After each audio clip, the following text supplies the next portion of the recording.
Good afternoon, dear students.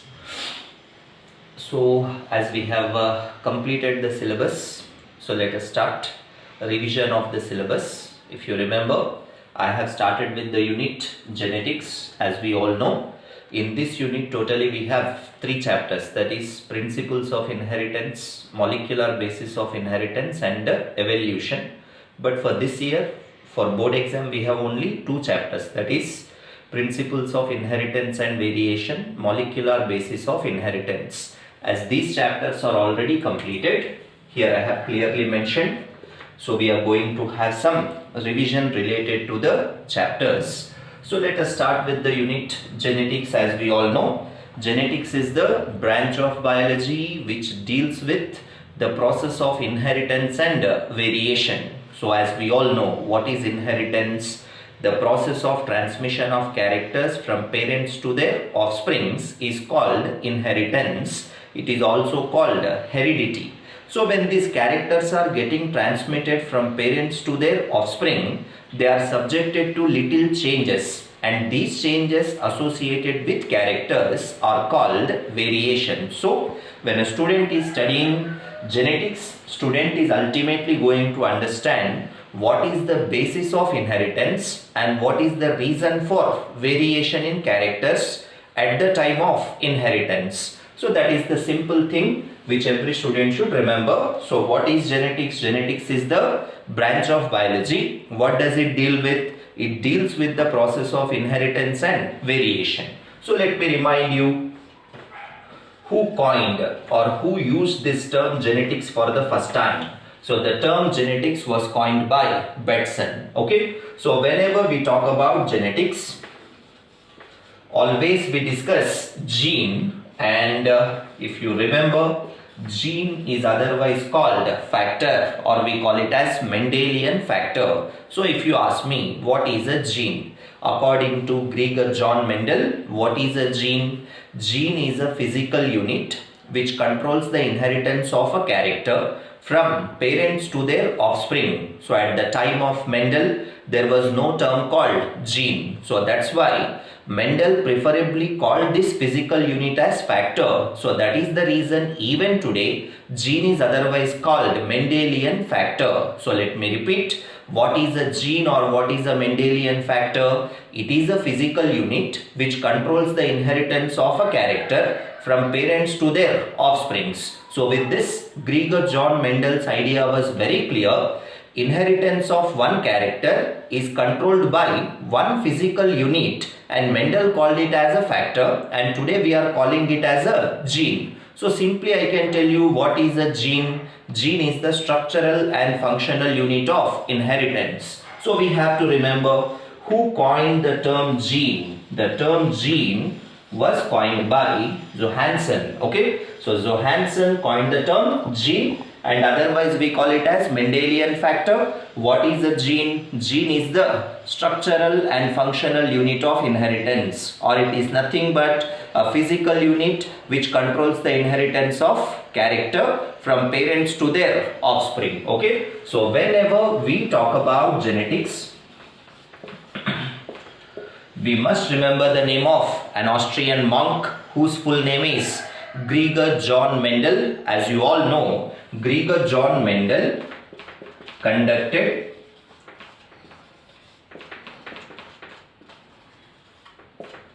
series of hybridization experiments on Gordon pea plant, whose biological name is Pisum sativum. So Austrian monk Gregor John Mendel, by conducting series of hybridization experiments on Gordon pea plant, has proposed principles of inheritance. When Mendelian principles of inheritance were accepted, from that point of time, Gregor John Mendel is popularly known as father of genetics. So every student should remember, Gregor John Mendel was an Austrian monk and he conducted series of hybridization experiments on Gordon pea plant, whose biological name is Pisum sativum, and students should remember, Mendel carried out hybridization experiments on Pisum sativum for 7 years. that is from 1856 to 1863, and by conducting series of hybridization experiments, Mendel has proposed principles of inheritance, and Mendelian principles were accepted in the year 1900. So when Mendelian principles were accepted in the year 1900, by that time Mendel is popularly known as father of genetics, and he is also called father of modern genetics. So when we talk about Mendelian experiments in this chapter, that is in first chapter of this unit, importantly we concentrate on monohybrid cross and dihybrid cross. Monohybrid cross is otherwise called inheritance of one gene. Dihybrid cross is otherwise called inheritance of two genes. As I was telling you, Mendel carried out series of hybridization experiments on garden pea plant. Those two important experiments are monohybrid cross and dihybrid cross. By looking into the results of monohybrid and dihybrid cross only, Mendel has proposed three laws of inheritance or three principles of inheritance, we say. That is law of dominance, law of segregation, and law of independent assortment. So today we can explain what is the reason, what is the basis of inheritance of characters from one generation to another generation. So everything was explained in detail by Gregor John Mendel by proposing principles of inheritance, which are popularly called first three laws of genetics. What are they? Law of dominance, law of segregation, and law of independent assortment. So this is introduction to the chapter or unit genetics. So every student should remember, genetics is the branch of biology which deals with the process of inheritance and variation. Who coined the term genetics? Bateson coined the term genetics. Who is popularly known as father of genetics? Gregor John Mendel. He conducted series of hybridization experiments on which plant? Garden pea plant, whose biological name is Pisum sativum. What is the year of experiments? From 1856 to 1863. During his experiments, Gregor John Mendel studied inheritance of 7 characters in Pisum sativum. So every student should remember what are the 7 characters studied by Gregor John Mendel in Pisum sativum. So for your convenience, I have written it very clearly. The 7 characters studied by Mendel in Pisum sativum are seed shape, or I can say shape of the seed color, color of the flower, position of the flower, shape of the pod, color of the pod, and height of the stem. So these are the 7 characters studied by Mendel in Pisum sativum during his hybridization experiments. And here these are the 7 characters I have written, and according to Gregor John Mendel, every character has 2 alternative expression. So alternative expression of a character is called trait. Understand? So students should remember what is a trait. In very simple terms, trait is nothing but alternative expression of a character is called trait. With one example, it becomes very clear. Seed shape. When you consider seed shape is a character in Pisum sativum,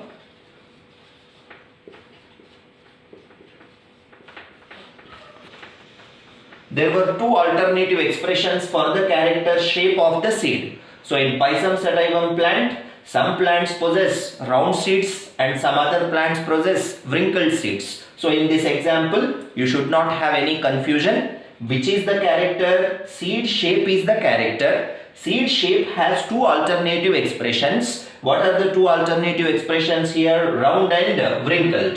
So ultimately round and wrinkled are the traits. So like this, seed color,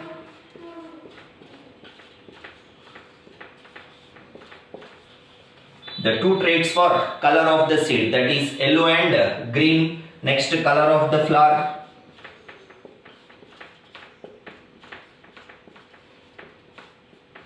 violet and white. Position of the flower,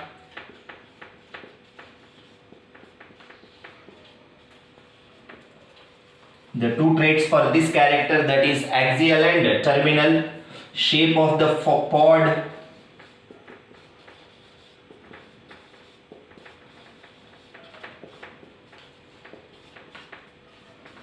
The two traits for this inflated and constricted, color of the flower, color of the pod, sorry, that is the two traits for this green and yellow. Finally, height of the stem.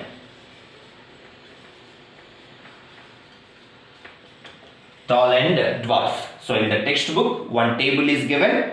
So I repeat, Mendel conducted experiments on garden pea plant whose biological name is Pisum sativum, and Mendel studied inheritance of these 7 characters in Pisum sativum. So every character has 2 alternative expressions. Alternative expression of a character is called trait. So every student should have this clarity. What are the 7 characters? And for every character 2 traits are there. So in sequence I have written. Later we discuss trait can be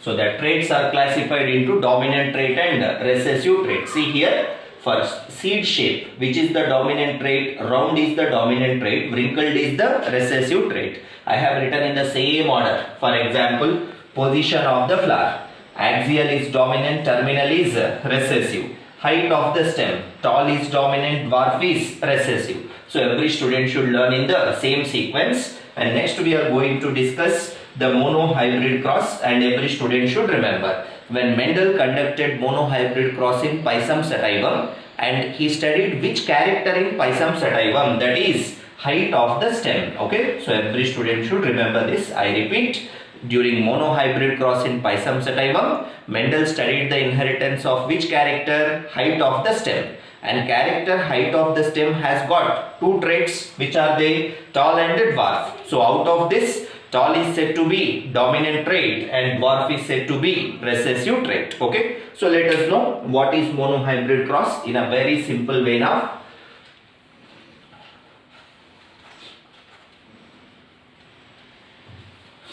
As I already told you, monohybrid cross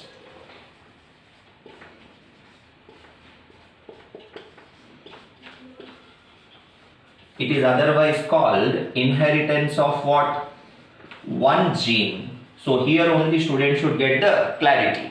During monohybrid cross, Mendel studied the inheritance of how many characters? Only one character. And already I told you, inheritance of one character is under the control of one physical unit. Mendel called it as a factor, and today we are calling it as a gene. So with this it is very clear. In any cross, whenever you are studying the pattern of inheritance of only one character, that single character is under the control of one particular gene. So that's why, what is the other name for monohybrid cross? Monohybrid cross is also called inheritance of one gene. And for this, you can see here which character he studied, inheritance of what I said, height of the stem. So already I told you, for this character called height of the stem, what are the 2 possible traits? Tall and dwarf.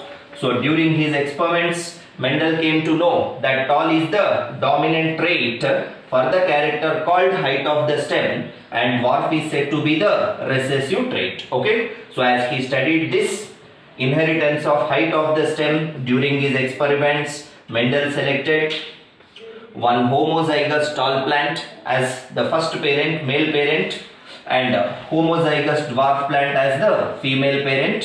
So by taking a homozygous tall plant as male parent, homozygous dwarf plant as female parent, Mendel started doing experiments, hybridization experiments in Pisum sativum. As he studied the inheritance of only one character, that is height of the stem, it is also called monohybrid cross. What is other name for monohybrid cross? It is also known as inheritance of one gene. So let us know what is this.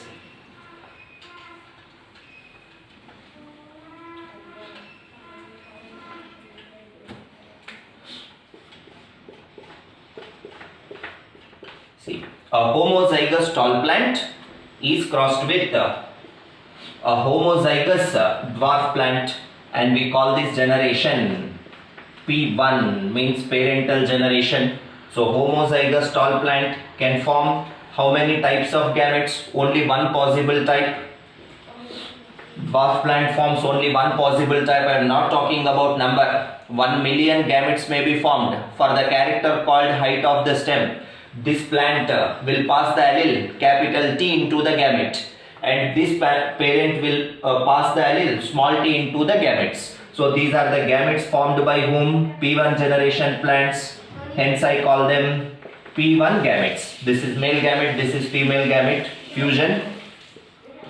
Next generation plant is formed, and we call this generation as what?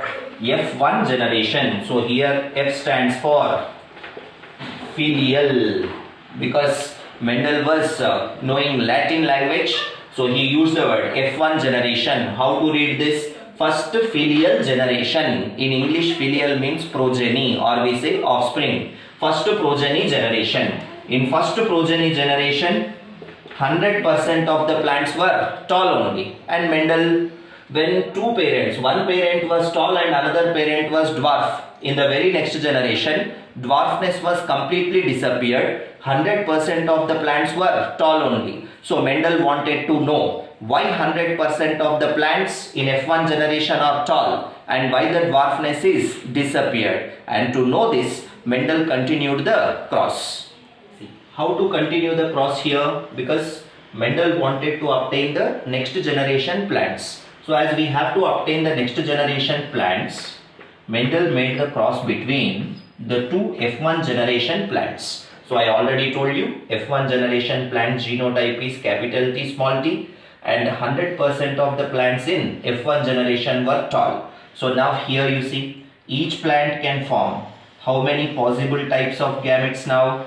50% of the gametes carry the allele capital T, remaining 50% carry small t. And this plant also is going to produce two possible types of gametes with allele capital T and allele small t. So let me consider this is male plant and this is the female plant. So now these are the two male gametes formed, these are the two female gametes formed. When we make the fusion between these two, we will get the next generation plants. What do we call those plants? F2 generation, second filial generation. So how to obtain the plants of second filial generation? So let me continue the cross here.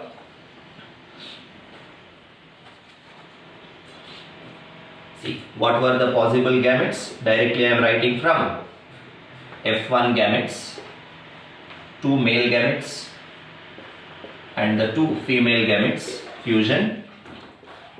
First plant capital T, capital T, capital T, small t, capital T, small t. We should not write small t, capital T. We should write dominant allele first and recessive allele next. See the fourth plant, small t, small t. Which generation plants these are? F2 generation, because these are the offsprings of F1 plants. Hence we have to say second filial generation. In second filial generation, what were the phenotypes of the plants?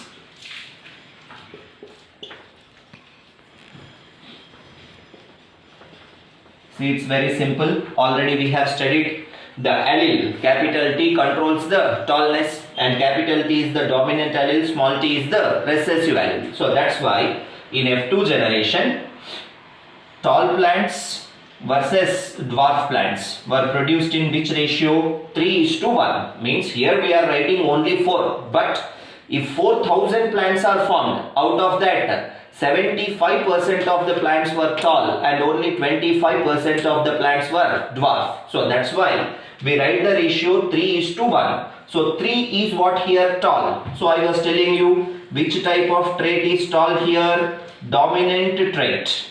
And what is the recessive trait here? Dwarf is the recessive trait. So now in F2 generation, dominant traits versus recessive traits. So dominant traits were 3 and recessive traits were 1. So that is the ratio, we call it as 3:1. So what is 3:1 here? 3:1 is F2 generation phenotypic ratio. Phenotype means physical appearance, understand? So in F2 generation, in their physical appearance, 75% of the plants were tall and 25% of the plants were dwarf. By looking into these results only, even Mendel came to know why dwarfness is disappeared in F1 generation. So when dwarfness was reappeared in F1 generation, Mendel came to know the allele which controls the dwarfness was present in all F1 plants, but that allele was present in combination with whom?